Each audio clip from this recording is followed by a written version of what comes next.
service.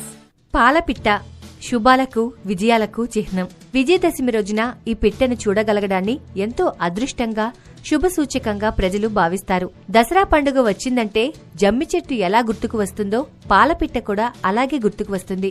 గుప్పిడంత ఉండే ఈ పాలపిట్ట చూడడానికి ఎంతో అందంగా ఉంటుంది. దసరా పండుగ వచ్చిందంటే పాలపిట్టను చూడాల్సిందే, దానికి మొక్కాల్సిందే. విజయదశమి రోజున ఈ పిట్టను చూస్తే అంతా శుభమే జరుగుతుందని, చేపట్టిన ప్రతి పని విజయవంతంగా పూర్తవుతుందని పలువురి నమ్మకం. ఇంతకు ఈ పాలపిట్టను దసరా అప్పుడే ఎందుకు చూడాలి అంటారా? దీనికి చాలా సీరియస్ పిట్ట కథే ఉంది. పాండవులు అరణ్య అజ్ఞాత వాసాలను ముగించుకొని రాజ్యానికి తిరిగి వస్తుండగా ఈ పాలపిట్ట కనపడిందంట. అప్పటి నుంచి వారికి విజయాలు సిద్ధించాయని జానపదుల నమ్మకం. అందుకే విజయదశమి రోజున పూర్వం తప్పనిసరిగా మగవాళ్లు అడవికి పోయి పాలపిట్టని చూసిగాని ఇంటికి తిరిగి వచ్చేవారు కాదట. ప్రజల మనస్సులో ఈ పిట్టకు